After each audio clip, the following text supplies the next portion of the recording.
We're here with the 2019 Toyota Avalon, and for 2019, the Avalon sees huge changes. It doesn't just change a few things, it changes everything, from the platform to the engine to the exterior styling. Now for 2019, the Avalon's exterior styling has changed drastically, so much so that it will be impossible to confuse it for the 2018 model. Now last year's model had this weird kind of front two-part grille opening, which Toyota has combined for 2019 into what I call one giant front and air intake to rule them all. Now the front looks will be polarizing. Even within our staff, there's some disagreement over whether the Avalon is good looking or going too far. But what's less arguable is that from the sides and the rear, the car definitely is improved. Toyota has stretched out the cabin so that it has a bit more of a fastback look that makes the whole thing look a bit sleeker, and in the back there's new LED tail lights which stretch wide across the bumper and give the Avalon a good visual signature, especially at night. One of our complaints about the old Avalon was that the interior didn't really make sense, especially here in the center stack. The screen was kind of in a weird position at an off angle, and the storage spaces were a bit weirdly sized. For example, if you had a larger smartphone like many of them are these days, it didn't quite fit on the wireless charging pad. Luckily, Toyota has made big updates to the interior, including updates to the multimedia system and that wireless charging pad, which fit my phone, which is among the biggest smartphones, without a problem. Now, the center stack now comes down to this waterfall fashion. It has a larger screen. A 9-inch touchscreen is standard across all trim levels, and it's bright and easy to see and read. Thankfully, it's also flanked by physical controls, which makes it easier to navigate. There is one thing that's weird about the screen's position, however. It's kind of situated far from the driver. So if you are driving, you won't actually be able to reach the right side of the screen without leaning forward a few inches. And that's kind of a minor quibble. It's a trade-off that I'm willing to make to have the screen up this high, but it does mean that these buttons over here are hard to reach. Now, another strength that remains for the Avalon is its back seat. Now, Toyota calls the Avalon a premium midsize car, but don't let that fool you. This is basically a full-size car in midsize clothing. The back seat is indicative of this. It's very large and comfortable. It's got a lot of legroom and headroom.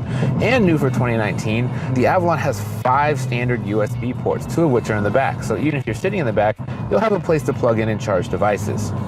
For 2019, Toyota has updated the powertrains on the Avalon in both the gas and hybrid versions of the car. Now, gas versions of the car, like the one that we're driving now, get a new 3.5-liter V6, and that makes 301 horsepower. That's a 33 horsepower improvement over last year's model. There's also a new 8-speed automatic transmission on gas models, and together, this powertrain combination is a strength in the Avalon. It has what I would call easy power, both from a stop and while passing. The transmission steps down easily when you want it to, and it's very fluid, and that actually helps with the overall luxurious feel of the car. It works well together with the interior and the ride to make things comfortable if you're not really straining to get the car up to speed.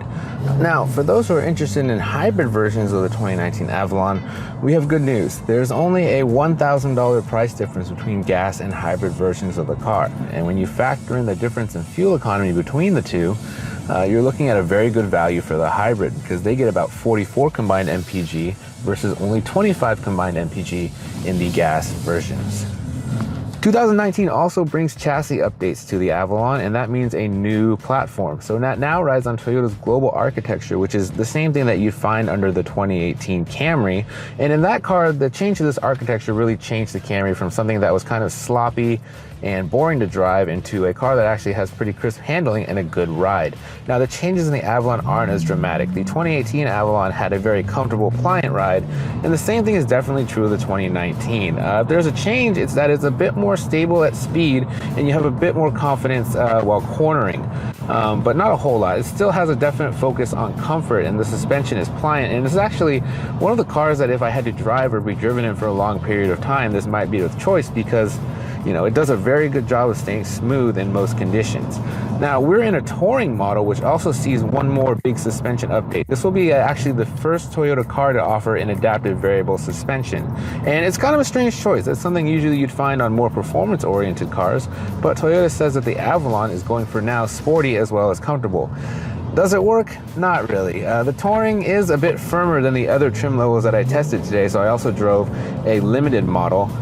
This is definitely a bit tighter, but it still trends towards comfort, and I think that that's a good thing. That fits this car better. Even when you dial the Touring all the way up to Sport S Plus mode, which is unique to this trim, you're still going to get a decent amount of body roll. It's still going to focus on comfort, and that is, I think, a better way to go in a sedan like this. Now, those who are interested in the 2019 Avalon won't have to wait long. It will start at $36,395 and hit dealerships in May.